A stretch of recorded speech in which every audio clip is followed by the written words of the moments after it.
नमस्कार। आज हम बात करने वाले हैं अशांत क्षेत्र अधिनियम के बारे में। कभी सोचा है कि एक ऐसा भी कानून हो सकता है जो ये तय करे कि कोई अपना घर किसे बेच सकता है या नहीं, और वो भी सिर्फ इसलिए ताकि किसी इलाके का धार्मिक संतुलन न बिगड़ जाए। आखिर ये कानून क्यों बना, ये काम कैसे करता है और इसके पीछे की पूरी कहानी क्या है? आइए इन सारे सवालों के जवाब जानते हैं। इस वीडियो को अंत तक जरूर देखिए। तो चलिए, इस कानून को अच्छे से समझने के लिए हमने इसे 5 हिस्सों में बांटा है। सबसे पहले देखेंगे कि आखिर ये एक्ट है क्या, फिर ये काम कैसे करता है। इसके बाद हम इसके इतिहास और इसके फैलाव पर एक नज़र डालेंगे। ये भी जानेंगे कि अगर कोई इसका उल्लंघन करता है तो क्या होता है। और आखिर में हम कानूनी रास्तों और इससे जुड़े सबसे बड़े सवाल पर बात करेंगे। तो शुरुआत करते हैं सबसे पहले और सबसे ज़रूरी सवाल से कि ये अशांत क्षेत्र अधिनियम आखिर है क्या चीज़, इसका असल मकसद क्या है। अच्छा, तो सबसे पहले ये समझते हैं कि ये अशांत क्षेत्र होता क्या है। देखिए, ये कोई ऐसा कानून नहीं है जो पूरे देश में या हर जगह लागू हो।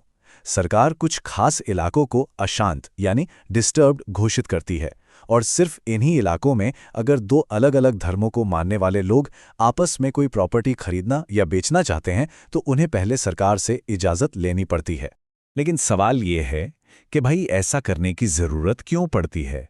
तो ऑफिशियली जो वजह बताई जाती है वो है सामाजिक सौहार्द बनाए रखना। मतलब सोच ये है कि कुछ ऐसे इलाके जो संवेदनशील हैं, वहाँ अचानक से आबादी का डेमोग्राफिक बदलने से कोई तनाव ना पैदा हो और लोगों में असुरक्षा की भावना ना आए। ठीक है, तो ये तो समझ आ गया कि कानून क्या है और क्यों है। पर अब बात करते हैं कि ये असल में काम कैसे करता है। मतलब अगर किसी को ऐसे इलाके में घर खरीदना है तो उसे क्या करना होगा, क्या है इसका पूरा प्रोसेस।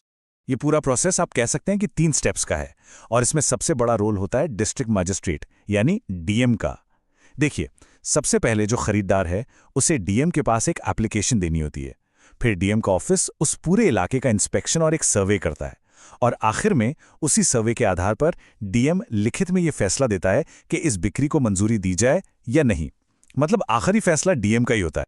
अब ये कानून आज भले ही बहुत चर्चा में है, पर आपको जानकर शायद हैरानी हो कि ये कोई नया कानून नहीं है। इसका तो एक पूरा इतिहास है।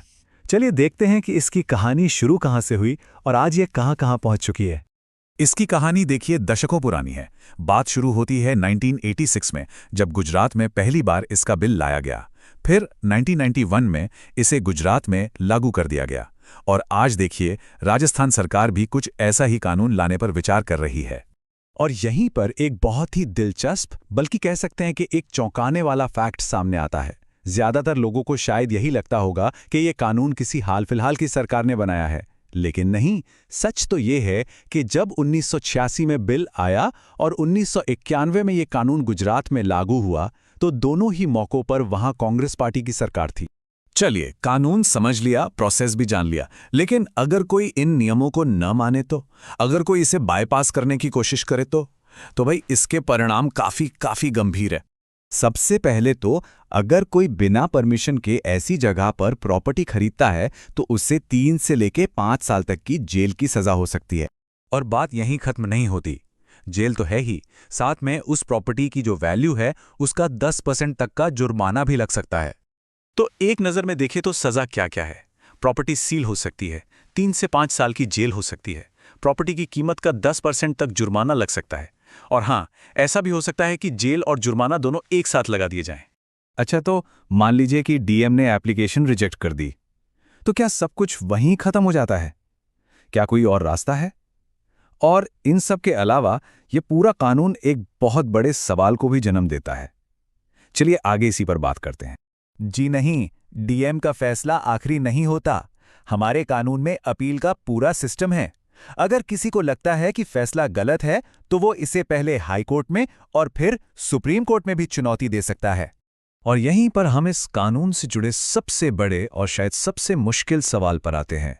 सवाल यह है कि क्या ये कानून सच में समाज में शांति और सद्भाव को बढ़ाता है, या फिर ये समुदायों के बीच एक अदृश्य दीवार खड़ी कर देता है जिससे दूरियां और बढ़ जाती हैं।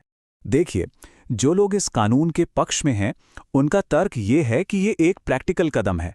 उनका कहना है कि इसका मकसद ये पक्का करना है कि लोग अपनी ज्यादा आबादी वाले इलाकों में आराम से रह सकें, ताकि किसी भी तरह का सांप्रदायिक तनाव या असुरक्षा की भावना पैदा ही ना हो। तो आखिर में हम फिर से उसी सवाल पर आकर रुक जाते हैं कि ये कानून असल में है क्या, सुरक्षा का एक जरिया या फिर पड़ोसियों के बीच खड़ी एक दीवार। ये एक ऐसा सवाल है जो हमें सोचने पर मजबूर करता है कि ऐसे कानूनों का हमारे समाज पर लॉन्ग टर्म में क्या असर पड़ता है। ऐसी ही जानकारी के लिए ऑल कैन स्टडी को सब्सक्राइब कीजिए। धन्यवाद। चलिए अगले वीडियो पर मिलते हैं।